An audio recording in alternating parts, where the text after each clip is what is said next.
Imaginez, vous perdez tout, votre emploi, la personne que vous aimez, vos certitudes. Un claquement de doigts, le monde ne vous obéit plus. La question est simple et brutale, mais essentielle. Qui êtes-vous quand il ne vous reste plus rien à contrôler, sauf vous-même? Est-ce que vous cédez à la panique? Est-ce que vous réagissez à chaud comme un animal blessé? Ou est-ce que vous devenez enfin ce que les stoïciens appelaient un être libre? Celui qui reste maître de lui, même au cœur du chaos. Tout au long de cette vidéo, je vais vous transmettre 10 principes de la philosophie stoïcienne, 10 outils de combat intérieur pour que vous puissiez, quoi qu'il arrive, vous tenir debout, lucide, calme et fort. Car votre vie ne dépend pas de ce qui vous arrive. Elle dépend de la personne que vous choisissez d'être face à ce qui vous arrive. Alors, jusqu'où êtes-vous prêt à aller pour devenir maître de vous-même? C'est ce que nous allons voir dans cette vidéo. Passons tout de suite au conseil numéro 1. Concentrez-vous sur ce qui dépend de vous. L'un des piliers du stoïcisme repose sur la fameuse dichotomie du contrôle, popularisée par Épithète. Selon lui, notre sérénité intérieure repose sur une simple mais exigeante distinction. Il y a des choses qui dépendent de vous et d'autres qui n'en dépendent pas. C'est là que commence votre maîtrise de soi. Épithète disait « Il y a des choses qui dépendent de vous et d'autres qui n'en dépendent pas ». Ce principe paraît évident à première vue, mais sa mise en pratique transforme radicalement votre vie. Prenez quelques instants pour réfléchir à toutes les sources de stress, d'angoisse ou de frustration que vous avez connues récemment. Une remarque injuste peut-être, un événement imprévu, un refus, une maladie, une personne qui ne vous répond plus. En réalité, la quasi-totalité de ces émotions provient d'une confusion. Vous attendez que le monde extérieur se plie à vos désirs. Vous espérez que les gens soient justes, que la météo soit clémente, que votre supérieur vous félicite, que votre santé soit de fer, que les choses parfaites se passent comme prévu. Mais cela est hors de votre sphère de pouvoir. Ce qui dépend de vous, en revanche, c'est comment vous réagissez à tout cela. C'est ce que vous décidez de penser, de faire, de dire, rien d'autre. Et cela, personne ne peut vous l'enlever. Prenons cet exemple, par exemple, dans un entretien d'embauche. Vous passez un entretien important, vous vous êtes préparé, vous avez soigné votre discours, fait des recherches, répété votre présentation, vous avez agi avec sérieux. Et pourtant, vous n'êtes pas retenu. Le stoïcien, lui, se dit « Ai-je fait ce qui était en mon pouvoir ?» Oui, l'issue, le jugement des autres, leurs critères, cela ne dépendait pas de moi. Ainsi, vous pouvez sortir de la salle sans colère, sans humiliation, mais avec le sentiment d'avoir rempli votre devoir. En revanche, si vous aviez bâclé votre préparation ou laissé le stress saboter votre prestation, là vous pourriez avoir des regrets, car vous n'auriez pas maîtrisé ce qui était dans votre pouvoir. Épithète disait « Ce n'est pas les événements qui nous troublent, mais l'idée que nous nous en faisons ». En effet, lorsque vous vous concentrez uniquement sur ce que vous contrôlez, vos efforts, vos choix, votre attitude, vous êtes invulnérable aux caprices du destin. Vous devenez maître de vous-même. Cela vous donne une puissance nouvelle. Vous cessez de courir après l'approbation, les résultats ou les circonstances idéales. Vous vous recentrez sur ce qui est réel, vos actions présentes et le processus. C'est cela la liberté stoïcienne, faire ce qu'il faut sans s'attacher à ce qui en découlera. Pour intégrer cette habitude, vous pouvez pratiquer chaque jour ce petit exercice. Notez un événement désagréable de la journée, identifiez ce qui dépendait de vous et ce qui n'en dépendait pas. Réfléchissez à comment vous auriez pu mieux orienter votre énergie. Passons maintenant tout de suite à l'astuce numéro 2, pratiquer la visualisation négative. Un des exercices mentaux les plus puissants chez les stoïciens est la premeditatio malorum, ou préméditation des maux. Cette pratique consiste à imaginer ce qui pourrait mal tourner dans votre vie. Alors non pas pour nourrir l'inquiétude, mais pour mieux vous y préparer et les relativiser. Sénèque disait « Le soldat aguerri ne s'étonne pas du combat, car il s'est préparé à l'épreuve. » Dans notre société moderne, on fuit souvent les pensées de la perte. On évite de penser à la mort, à l'échec, au rejet, à la maladie. Mais cette fuite rend la réalité encore plus douloureuse lorsqu'elle survient. Le stoïcien, lui, anticipe lucidement l'épreuve, non pas pour la provoquer, mais pour se fortifier. Prenons cet exemple. Imaginez un instant que vous perdiez une personne chère. Ce simple exercice peut paraître morbide, mais il vous amène à mesurer la valeur de cette personne dans votre vie. Il vous pousse à traiter avec plus de tendresse, plus de patience, à ne plus reporter ce que vous voulez lui dire. Et si un jour la perte advient vraiment, vous n'êtes pas anéanti. Vous l'avez en quelque sorte déjà traversé intérieurement.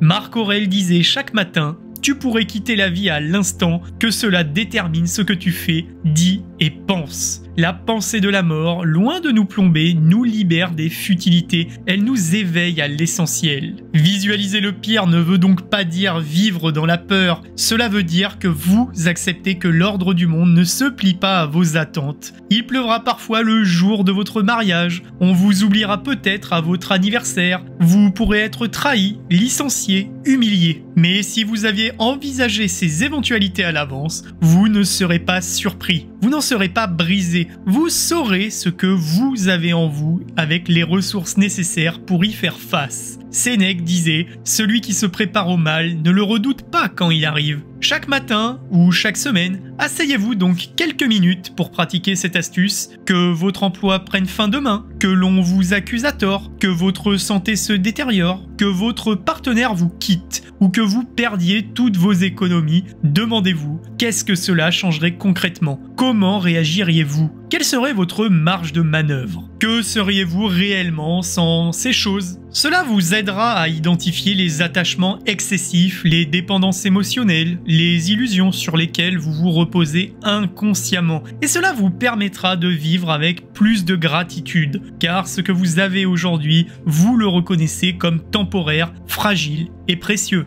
Passons tout de suite à l'astuce numéro 3, maîtrisez vos impulsions par la raison. La maîtrise des impulsions est la clé de voûte de la sagesse stoïcienne. Là où beaucoup de philosophies modernes invitent à suivre son cœur, écouter ses émotions ou vivre pleinement ses passions, les stoïciens vous proposent une vision plus exigeante, ressentir pleinement, mais ne pas laisser vos émotions vous gouverner. Sénèque disait « Ce n'est pas la colère qui est un mal, c'est le fait d'y céder ». Le stoïcien n'est pas un robot, il éprouve comme tout être humain la peur, la tristesse, la joie et la colère. Mais il s'interroge sur ses émotions, il les regarde comme un philosophe regarde un feu, avec curiosité, mais sans s'y jeter. Prenons cet exemple. Un collègue vous interrompt sèchement lors d'une réunion. Votre cœur s'accélère, votre mâchoire se serre, l'envie de répliquer sur le même ton vous traverse l'esprit, et pourtant, le stoïcien lui s'arrête. Il ne refoule pas sa colère, mais il la remet en question. Il se poserait la question, est-ce utile de répondre sur ce ton? Est-ce digne de moi? Qu'est-ce que je veux défendre ici? Mon ego ou la vérité? Ce court moment de recul suffit parfois à désamorcer la violence verbale. Marc Aurèle insiste constamment sur cette idée. L'obstacle à l'action fait avancer l'action. Ce qui se dresse sur le chemin devient le chemin, disait-il. Le stoïcien ne fuit pas le conflit, il ne cherche pas à plaire, mais il agit depuis un lieu intérieur, calme, éclairé par la raison. Il se demande qu'est-ce qui est juste? Qu'est-ce qui est conforme à mon rôle, à mes principes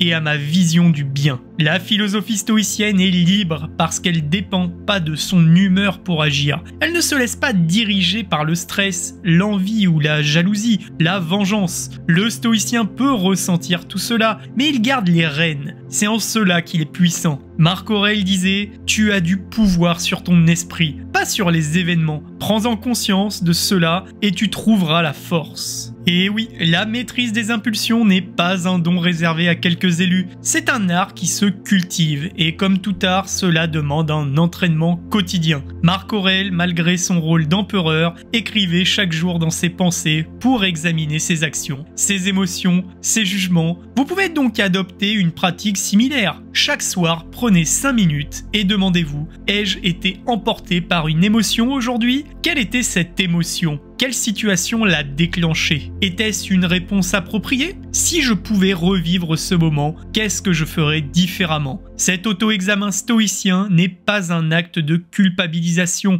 mais de clarification. Vous offrez l'espace de comprendre comment vous fonctionnez et avec le temps, vous verrez apparaître une nouvelle force, la lucidité. Une conscience accrue de vous-même qui rendra chaque impulsion plus facile à canaliser. Passons tout de suite à l'astuce numéro 4, accepter le destin avec sérénité. Le concept central de cette pratique stoïcienne est ce qu'ils appelaient l'amor fati, ou l'amour du destin. Il ne s'agit pas de se résigner à la souffrance ou aux injustices, mais d'accueillir chaque événement comme une partie intégrante de votre formation intérieure, même si cet événement est douloureux ou inattendu. Sénèque disait « Ce qui arrive à tout le monde arrive à moi. Je suis un homme, rien d'humain ne m'est étranger. » Les stoïciens considéraient que l'univers suit un ordre rationnel et que ce que vous vivez, même si vous ne le comprenez pas dans l'instant, a un sens dans l'ensemble du tissu de votre existence. Quand vous acceptez les événements, vous ne vous soumettez pas. Vous choisissez de collaborer avec la réalité. Vous cessez de perdre votre énergie à lutter contre l'inchangeable. Épithète disait « Ne cherche pas que les événements arrivent comme tu le veux qu'ils arrivent comme ils arrivent. Et tu seras en paix. » Prenons cet exemple. Vous travaillez dur, vous êtes loyal, et un collègue vous fait un coup bas. Vous perdez une opportunité à cause de cela. Le stoïcien ne nie pas la douleur, l'injustice apparente, ni même la colère. Mais après ce premier choc, il se rappelle, ce qui est fait est fait. Cela ne dépend plus de moi. Ce qui dépend de moi, c'est ma réaction. Est-ce que je vais ruminer ou transformer cet événement en leçon? Il se peut que cette trahison vous pousse à reconsidérer vos choix, à chercher un nouveau poste, à redéfinir vos critères de confiance. Ce que vous perdez à court terme devient ce que vous gagnez à long terme. Une clarté nouvelle sur votre environnement et vos propres valeurs. Le stoïcien, lui, s'entraîne à ne pas être surpris par l'impermanence du monde. Il s'attend à l'inattendu. Il se rappelle que tout ce qu'il aime est fragile, que tout peut basculer et que cela ne rend pas la vie triste. Au contraire, cela la rend précieuse. Marc Aurèle disait « En toute chose, souviens-toi que cela passera ». C'est aussi vrai dans les petites contrariétés, comme un train annulé, le téléphone perdu, l'enfant qui tombe malade le jour d'un rendez-vous important. Ces événements sont ce qu'ils sont. Ce que vous en faites, c'est votre pouvoir. Épithète disait « Tu as été assigné à un rôle.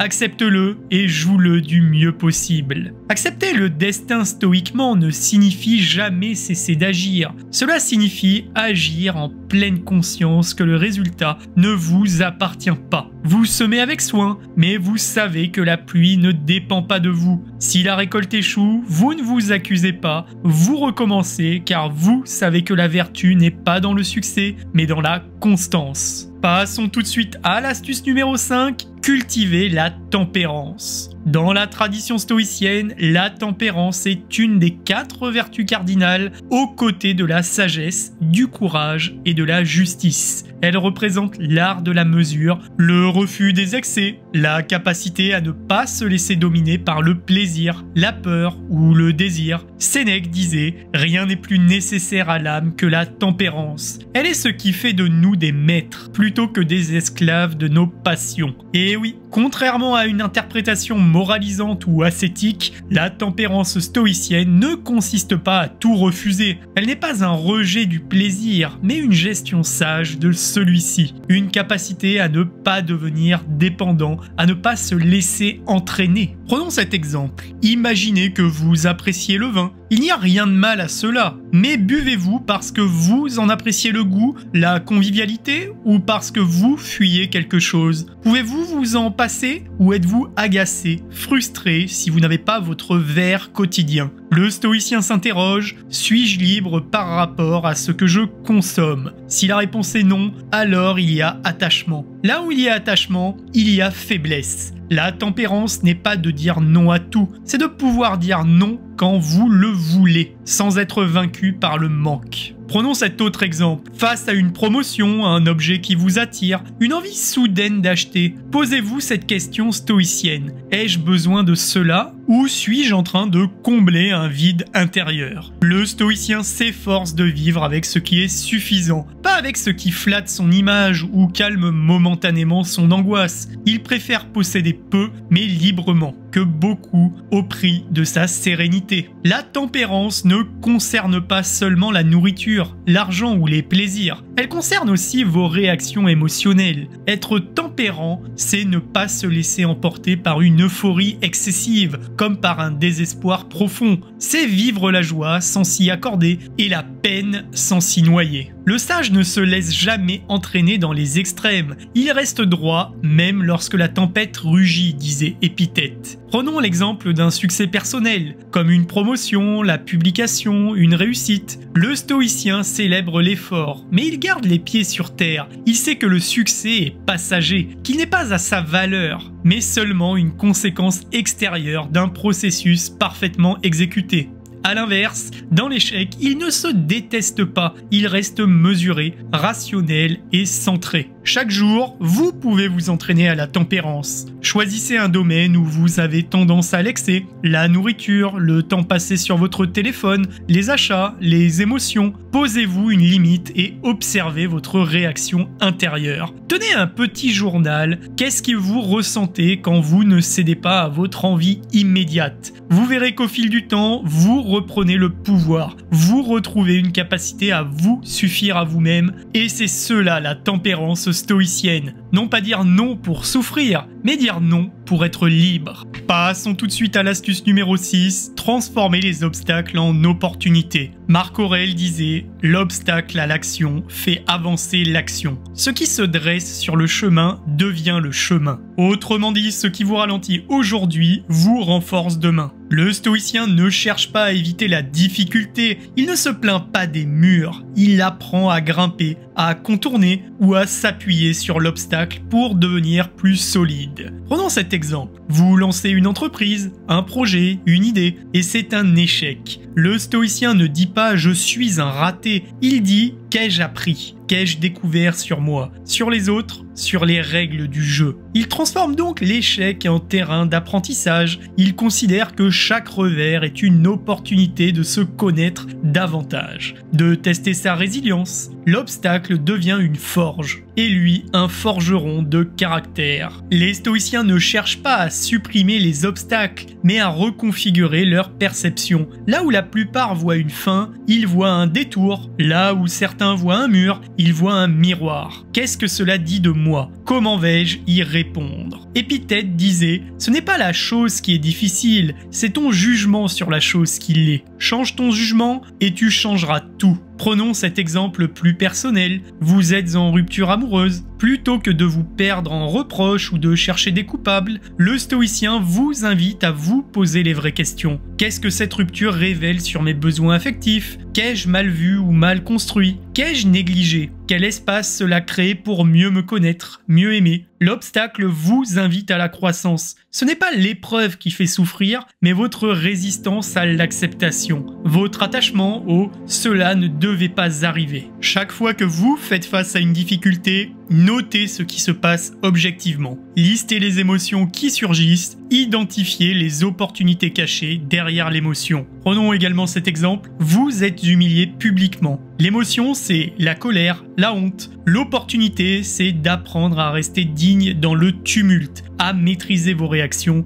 à détacher votre valeur de l'image que les autres projettent de vous. Sénèque disait « Aucun mal ne peut arriver à un homme bon tant qu'il reste fidèle à lui-même. » Ainsi, tout ce qui vous arrive devient une matière à philosopher, à progresser, à vous renforcer. Et cette posture vous rend intouchable intérieurement. Passons tout de suite à l'astuce numéro 7, pratiquer la discipline quotidienne. La maîtrise de soi n'est pas un acte ponctuel, c'est une construction quotidienne. Ce que vous faites chaque jour compte davantage que ce que vous promettez de faire une fois par an. Les stoïciens étaient des architectes de l'esprit. Chaque matin, chaque soir, ils taillaient la pierre. Marc Aurèle disait « C'est en se répétant que l'on devient ce que l'on est ». Prenons cet exemple avec la routine du matin. Le stoïcien commence sa journée par un réveil volontaire, pas un réveil forcé, subi, mais un éveil à la vie. Il se lève tôt, non pas par performance, mais parce qu'il sait que le jour est court et que chaque moment est une occasion d'incarner sa philosophie. Il peut pratiquer une lecture courte,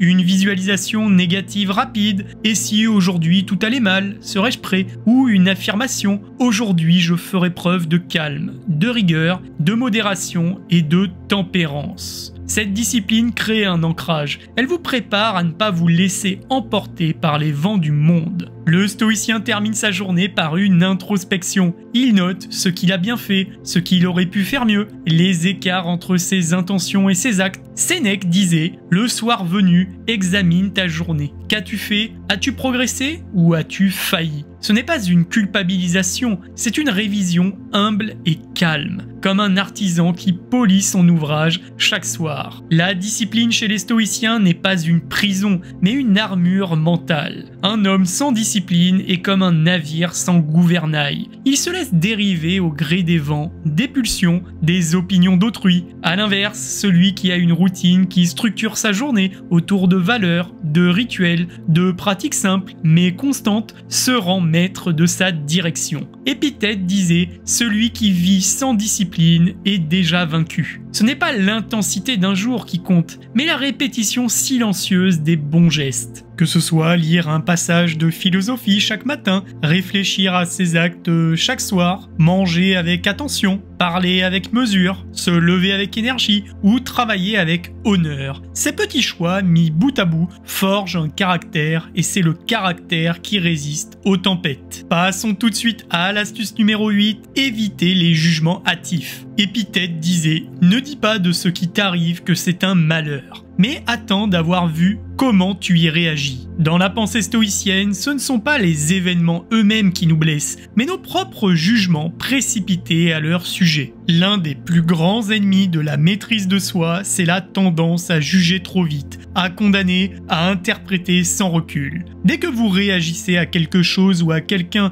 sans vous donner le temps de réfléchir, vous agissez sous le contrôle de vos impressions, pas de votre raison. Prenons cet exemple. Vous envoyez un message important à un collègue ou à un ami. 1 heure passe, 2 heures, un jour, aucune réponse. Immédiatement, votre esprit commence à interpréter. Il m'ignore, il m'en veut, il me manque de respect. Et voilà que l'émotion surgit. Frustration, irritation, anxiété. Le stoïcien, lui, interrompt ce flot. Il se dit « Qu'est-ce que je sais objectivement ?» Eh bien, rien. Est-ce que je connais les raisons de son silence ? Non. Est-ce que j'ai le pouvoir de décider comment je réagis? Oui. Il suspend donc son jugement. Il attend d'avoir des faits concrets. Il refuse de construire une fiction intérieure qui ne le fera que s'éloigner de la vérité et de sa tranquillité. Suspendez votre jugement. Voilà une des règles d'or du stoïcisme. Lorsque vous êtes confronté à une situation émotionnellement chargée, au lieu de chercher immédiatement à comprendre ou à interpréter, le stoïcien s'entraîne à différer sa réaction. Ne t'empresse pas de juger. Tout événement a plusieurs visages. Attends, observe, puis parle, disait Sénèque. Prenons une autre situation. Vous entendez un collègue parler dans votre dos. Immédiatement, votre cœur s'emballe. Vous vous sentez trahi. Le réflexe est d'agir. Répliquer, se venger, se plaindre. Mais le stoïcien, lui, se demande « Est-ce vrai? Est-ce grave? Est-ce utile que je réagisse? Est-ce que je serais fier de ma réponse si je m'observais de l'extérieur ?» Ce dialogue intérieur ralentit l'ego, éteint la colère et replace votre pouvoir là où il est, c'est-à-dire dans la réponse choisie, pas dans la réaction automatique. Le fruit de cette pratique, c'est l'équanimité, une tranquillité mentale durable. Elle ne signifie pas l'indifférence, mais la clarté. Vous cessez d'interpréter chaque événement à travers le filtre du moi blessé ou inquiet. Vous apprenez à voir les choses comme elles sont, sans ajout dramatique, et cela, paradoxalement, vous rend plus juste, plus humain et plus apte à agir efficacement. Passons tout de suite à l'astuce numéro 9, méditer sur la mort. Memento mori. Memento mori, c'est-à-dire souviens-toi que tu vas mourir. Cette phrase, loin d'être morbide ou angoissante, est au contraire, dans la tradition stoïcienne, une clé de la libération. Marc Aurèle disait « Tu pourrais quitter la vie à tout moment, que cela détermine ce que tu fais, dis et penses. » Pourquoi penser à la mort chaque jour, me direz-vous ? Parce qu'en gardant à l'esprit notre finitude, nous remettons chaque chose à sa juste place. Nous cessons de remettre à demain les gestes d'amour, les actes courageux, les décisions essentielles. Nous devenons plus exigeants dans notre manière de vivre, car nous savons que chaque journée est un morceau de vie qu'on ne retrouvera jamais.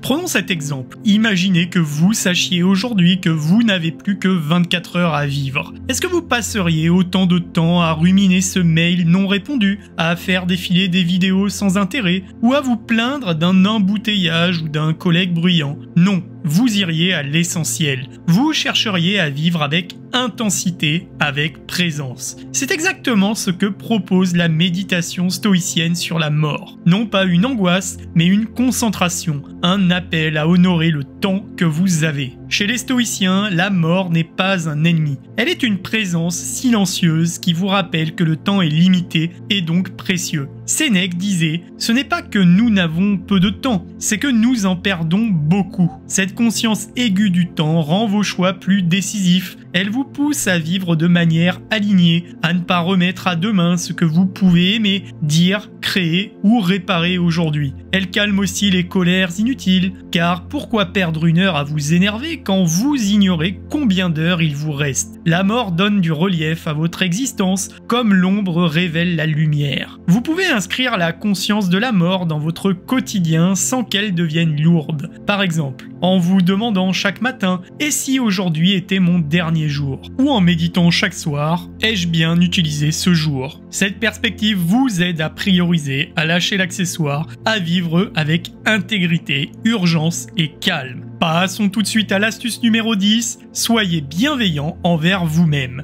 On pourrait croire que les stoïciens prônent une rigueur froide, presque inhumaine, qu'ils exigent perfection, contrôle absolu, impassibilité, mais ce serait méconnaître leur humanité profonde. Sénèque disait « L'erreur est humaine. Persévérer dans l'erreur volontairement, voilà ce qui est inacceptable. » Le stoïcien n'est pas dur envers lui-même, il est exigeant mais compatissant. Il se parle avec franchise mais sans violence. Il corrige mais il ne punit pas. Il tombe, il reconnaît et il se relève. Vous vous êtes promis de rester calme, mais vous vous êtes emporté. Vous vous êtes juré de ne plus vérifier votre téléphone compulsivement, mais vous avez craqué. Vous avez manqué à votre propre parole. Le stoïcien observe la faute. Il ne se cherche pas d'excuses, mais il ne s'insulte pas. Il ne se dit pas « je suis nul » ou « je suis faible ». Il se dit « j'ai glissé, mais je peux faire mieux dès maintenant ». La bienveillance stoïcienne est lucide, mais encourageante. Elle ne vous infantilise pas, mais elle vous invite à reprendre le chemin. Chaque soir, l'auto-examen stoïcien peut inclure une reconnaissance de vos progrès, une analyse des écarts sans jugement moral, un engagement renouvelé à faire mieux dès demain. Cette attitude crée un climat intérieur de confiance où vous devenez votre propre guide, non pas votre bourreau. Et c'est cela la vraie maîtrise de soi, pouvoir se corriger sans s'écraser. Ce n'est pas la sévérité qui rend juste, mais l'honnêteté, disait Épithète. Imaginez que vous êtes un jardinier, vous cultivez votre esprit comme un jardin. Certains jours, des mauvaises herbes poussent, colère, paresse, jalousie. Vous ne vous frappez pas pour cela. Vous les arrachez, vous arrosez à nouveau et vous reprenez avec calme, constance et confiance. Posez-vous maintenant cette question.